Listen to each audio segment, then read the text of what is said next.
Oke, assalamualaikum warahmatullahi wabarakatuh. Selamat sore. Sebelumnya perkenalkan nama saya adalah Muhammad Firmansyah. Di sini saya selaku moderator dari kelompok 5. Di sini kita akan mempresentasikan progres tugas besar kami yaitu IRD House. Ini merupakan hasil kerja tim kami selama beberapa minggu ke belakang dalam merancang dan memodelkan IRD yang sesuai dengan aturan-aturan yang telah ditetapkan. Baik, yang pertama di sini saya akan menjelaskan skema relasi terlebih dahulu. Oke, yang pertama di sini pengguna. Jadi ini tuh entitas dasar untuk semua user system. Jadi untuk pengguna ini atributnya itu ada primary key tipe akun. Ini digunakan untuk membedakan antara penyewa dan pemilik. Nah, ada atributnya yaitu nama, email, nomor handphone, dan sandi akun. Lalu ke bawah di situ terbagi dua, ada penyewa dan pemilik. Nah, dua entitas ini tuh merupakan satu atau apa ya? Itu tuh merupakan turunan dari pengguna itu tersendiri gitu. Nah, atribut pada entitas dua ini tuh yang pertama ada ID penyewa untuk penyewa, lalu ID pemilik untuk pemilik. Nah, yang ketiga tuh di sini ada properti. Nah, properti itu di sini dia mempunyai atribut yaitu ID properti, nama properti, alamat properti, harga sewa properti, dan status properti. Nah, kita geser ke kanan. Di sini ada tipe properti. Nah, untuk tipe properti ini dia memiliki atribut yaitu tipe dalam kurung itu bisa kosan, villa, apartemen, kontrakan, dan lain. Jadi relasinya tuh, jadi properti ini tuh memiliki satu tipe properti gitu. Maaf, saya mau jelasin sedikit yang properti yang sebelah sini. Jadi untuk yang properti ini tuh relasinya itu dengan si pemilik yang di atas itu jadi si properti tersebut dimiliki oleh pemilik gitu, memiliki lah ibaratnya mana gitu. Nah, terus kita geser lagi ke sebelah kanan. Di sini ada fasilitas. Pada fasilitas ini terdapat primary key dari fasilitas ruangan, foreign key dari foreign key-nya tipe properti, dan ada atribut ID fasilitas, nama fasilitas, dan nilai fasilitas. Nah, relasinya tuh adalah si fasilitas tersebut berelasi dengan si tipe properti dan properti. Nah, untuk penjelasan selanjutnya akan dijelaskan oleh teman saya yaitu Fadli Rifai. Waktu dan tempat dipersilahkan. Baik, saya di sini Fadli ingin menjelaskan, boleh digeser nggak ke bagian apa namanya penyewa. Nah, di sini penyewa ini memiliki foreign key dari tipe akun dan di sini dari tipe akun ini bercabang menjadi ID penyewa. Oke. Di dari penyewa ini bisa melakukan sewa jadi di sewa ini kita punya primary key untuk tanggal mulai dan berakhirnya. Oke. Setelah menyewa eh, penyewa ini melakukan transaksi pembayaran dan di pembayaran ini memiliki atribut nomor pembayaran, cara pembayaran. Nah, di sini tuh cara pembayarannya ada 3 macam, yaitu bank, e-wallet, dan cash. Nah, setelah melakukan pembayaran, transaksi pembayaran, nah, setelah itu ada namanya status pembayaran di sini. Statusnya ada belum dibayar, pembayaran lunas, pembayaran gagal, ataupun pembayaran cicilan. Oke, kita masuk dulu ke pembayaran cicilan di sebelah sini. Nah, di sebelah sini ada pembayaran cicilan dengan atribut nomor pembayar cicilan, cara pembayaran cicilan. Masih ada 3 cara sama seperti pembayaran yang di atas. Ada bank, e-wallet, cash. Oke, kita masuk ke status cicilannya. Status cicilan ini memiliki atribut waktu cicilan yang berarti batas waktu cicilan tersebut. Jumlah sisa cicilan, berarti jumlah sisa cicilan ini adalah jumlah sisa dari pembayaran tersebut dan cicilan urutan. Nah, jika terlambat, akan masuk ke terlambat bayar. Dengan atribut denda terlambat, batas keterlambatan. Jadi ada batas keterlambatan di sini. Jika terlalu terlambat, akan kena pengembalian kunci. Atau unit itu ditarik secara paksa. Nah, lanjut ke pembayaran ini. Pembayaran sukses.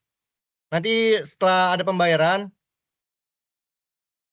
akan dapat bukti pembayaran dari atribut di sini. Lalu lanjut ke penyewaan. Di sini ada foreign key-nya, tanggal mulai dan berakhirnya. Oke, setelah penyewaan itu berakhir, pengguna dari ID penyewa ini akan memberikan ulasan rating customer, komen customer, ID penyewa, ID properti tersebut. Dan sekian dari saya. Dilanjutkan oleh teman saya untuk menjelaskan IRD, yaitu Muhammad Dafa. Silakan. Oke, terima kasih atas kesempatannya. Di sini saya akan jelaskan IRD-nya. Pertama-tama kita ke bagian pengguna dulu. Oke, bisa dilihat di situ pengguna itu memiliki tipe akun sebagai primary key-nya, di mana di dalam pengguna ini isinya ada nama, email, nomor handphone, dan sandi akun.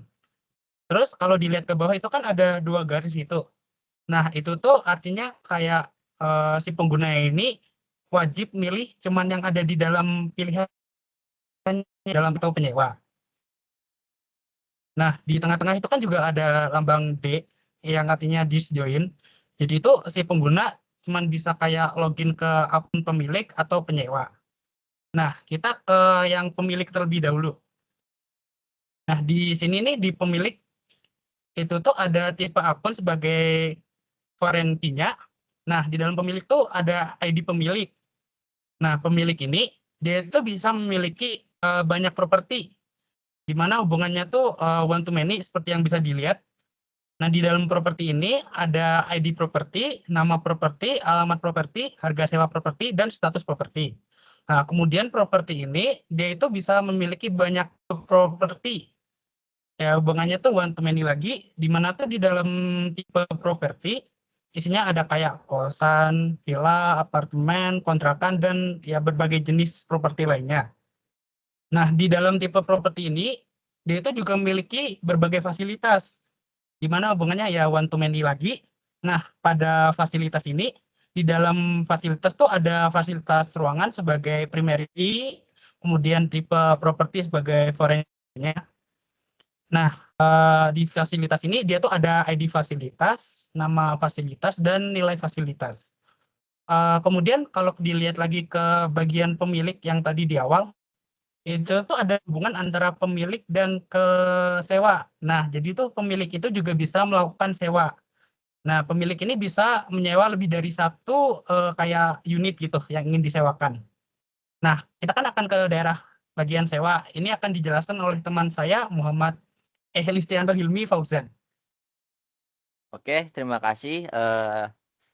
Nah, kita masuk ke dalam, bentar.